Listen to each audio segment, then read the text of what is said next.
Transhumanisme. Que signifie ce mot?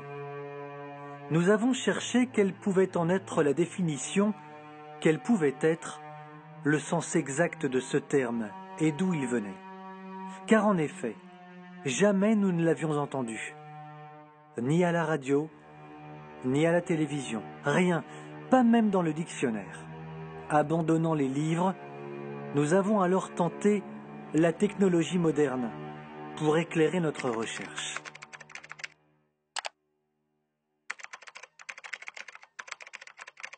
Transhumanisme. Ça y est, nous y sommes. Le transhumanisme est, dit-on, un mouvement culturel et intellectuel prônant l'usage des sciences et des techniques afin de développer les capacités physiques et mentales des êtres humains. Par ailleurs, on apprend plus loin que ce mouvement considère les affres de la condition humaine inutiles et indésirables. Pour creuser la question, pour continuer notre enquête, nous nous sommes rendus à Paris, direction le 5e arrondissement.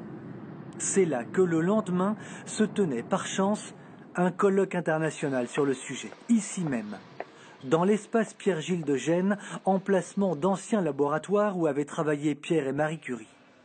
En assistant à ce colloque, c'est sûr, nous finirions par en savoir beaucoup plus sur les intentions des transhumanistes et de leurs sympathisants. Donc, dernièrement, il y a des gens qui ont fait une expérience où un cerveau avec un système de brain computer interface, donc interface cerveau-machine, déclenchait un système de stimulation sur un autre cerveau.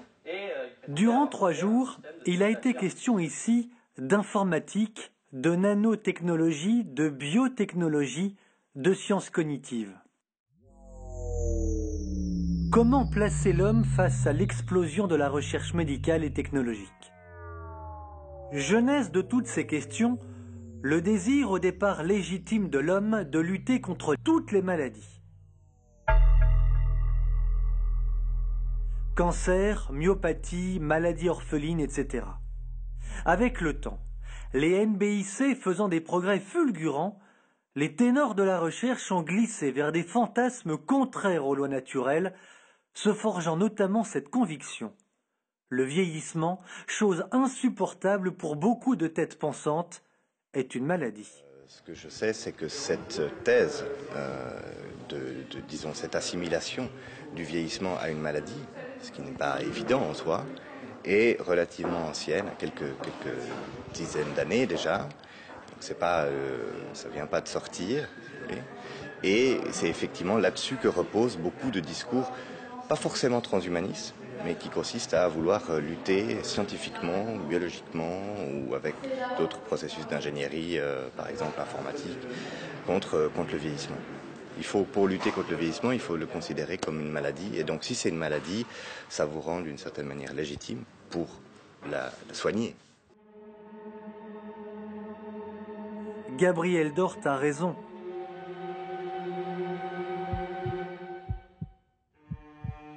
Si vous considérez qu'il n'existe pas de loi naturelle inhérente à l'homme, si vous commencez à considérer le vieillissement comme une maladie, alors tout devient légitime. La foi de vos pères doit changer, les interdits d'hier qui étaient autant de chemins propres à canaliser la raison de l'homme sautent comme des verrous les uns après les autres. Dans cet univers du tout est possible parce qu'on peut le faire, ce n'est plus la raison qui commande, mais la folie qui dirige. Et lorsqu'on est détenteur et de la science et de potentiels financiers colossaux, pourquoi freiner ce qu'on appelle le progrès? Il semble évident que déjà, ce n'est plus l'humain qui est le centre du monde.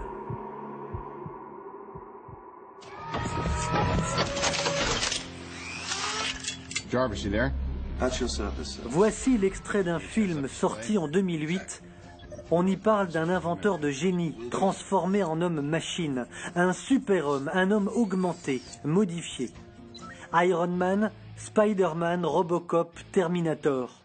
Au-delà du business et des recettes colossales générées par ces films, Iron Man a rapporté plus d'1 milliard de dollars par exemple.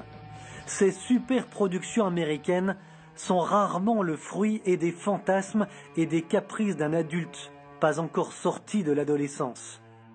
Derrière ces films aux contours violents se dissimulent le plus souvent des messages on ne peut plus clairs, et penser le contraire serait bien naïf. The Skynet system goes online on August 4, 1997. Fantastique de voir des machines américaines faire régner la paix hors de nos frontières. On va mettre un homme dans une machine.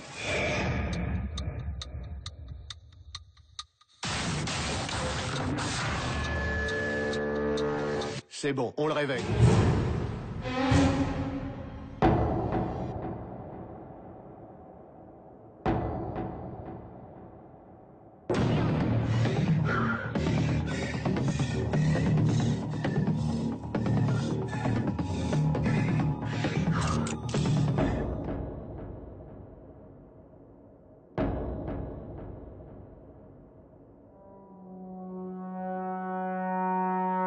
La succession de films et d'images toujours plus choquantes banalise le regard d'un public qui finit par s'habituer. L'homme-machine n'existe peut-être pas encore, mais le développement des technologies est tel de nos jours qu'il fait presque froid dans le dos. It only picks up 2 muscle signals, really basically for opening and closing. But if you hold an object like a mobile phone like this, the hand detects the shape of the object through the pressure sensor. So this finger realizes that there is something in the way and stops moving, whereas this finger here moves further until it touches the object and stops moving. So when I now remove the object... Réparer ou remplacer un membre est devenu presque chose courante, et il est évident qu'une prothèse est un bienfait, puisqu'elle permet de recouvrer une certaine liberté de mouvement. Mais les transhumanistes vont bien plus loin dans cette démarche.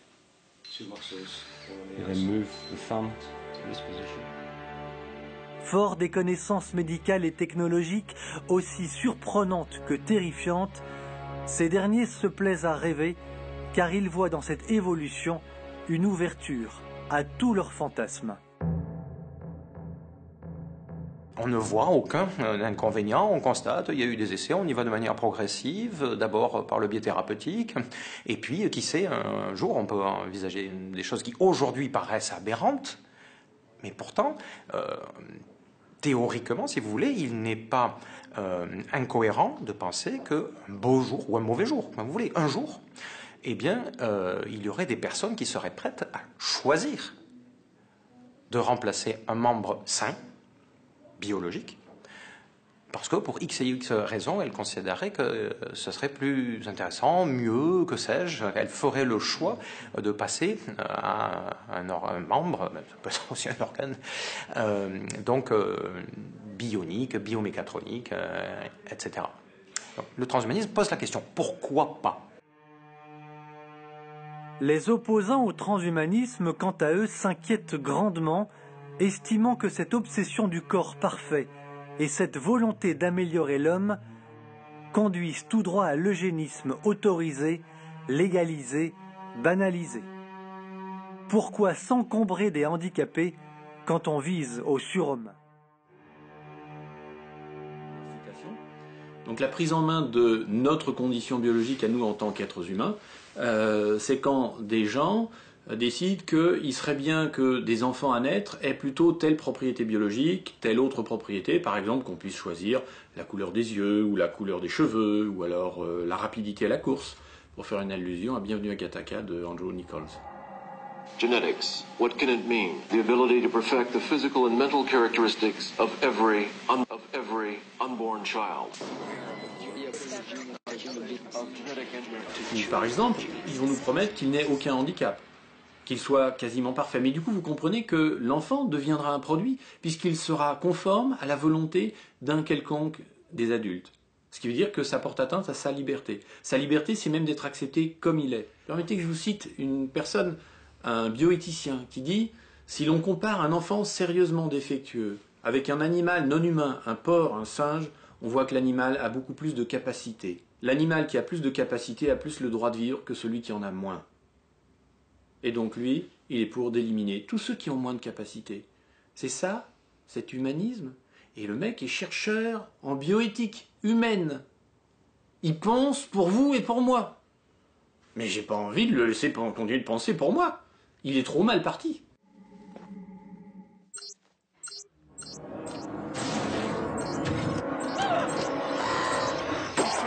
Pour les humains d'échapper au néant. Il y aurait quelque part. Wieso hat jemand darauf Einfluss? Hello. How do you feel about her?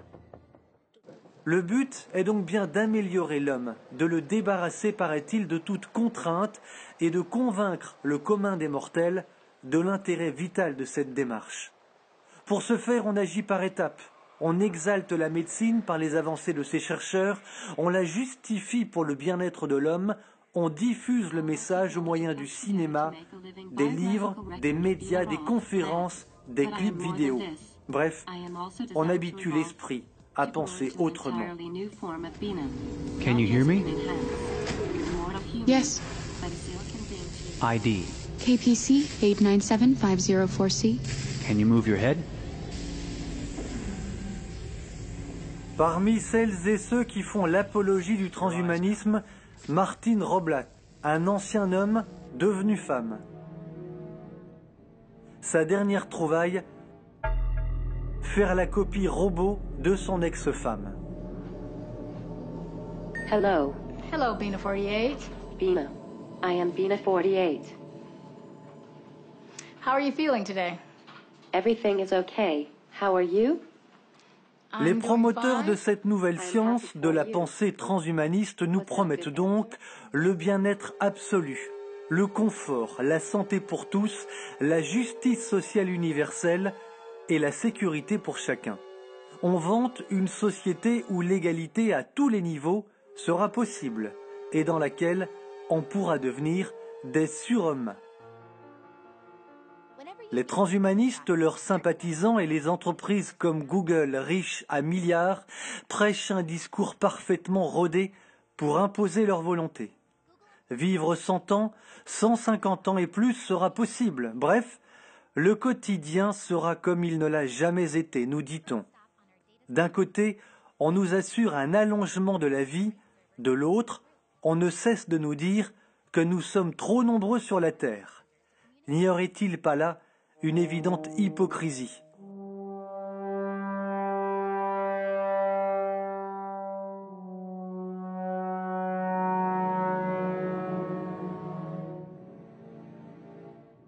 Dans cette interview, le gourou du transhumanisme Ray Kurzweil, récemment embauché par Google, promet quant à lui des choses effrayantes.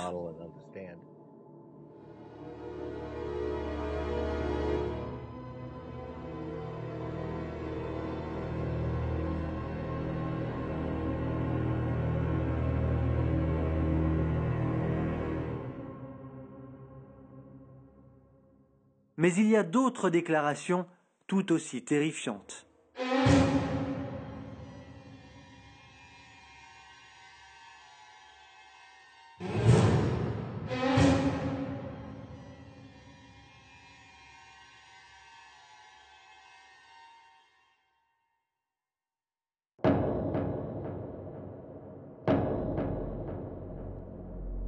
Pour Ray Kurzweil et bien d'autres, l'homme n'a pas encore achevé son évolution biologique. Il nous faut donc aller plus loin.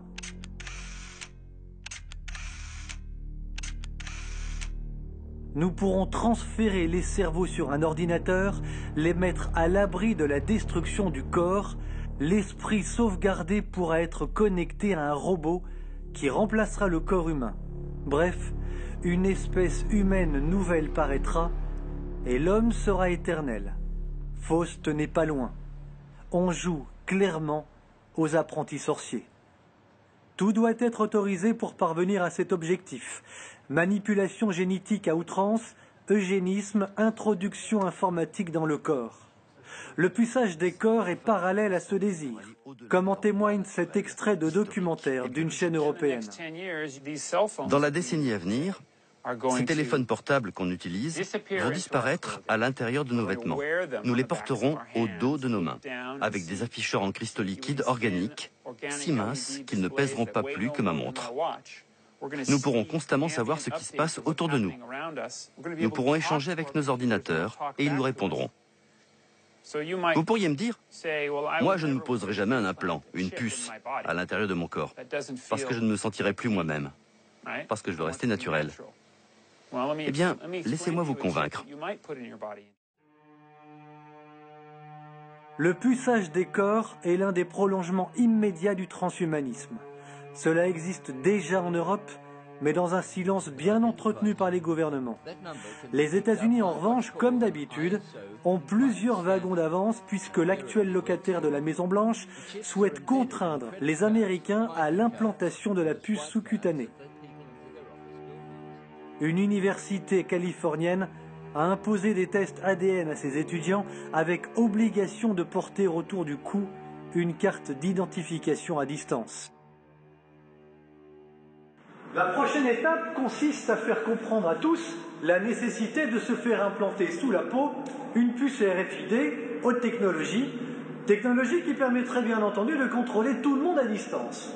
Quand on sait que la puce RFID est maintenant plus petite qu'un grain de riz, tout est envisageable, surtout le pire. Bienvenue dans le monde nouveau.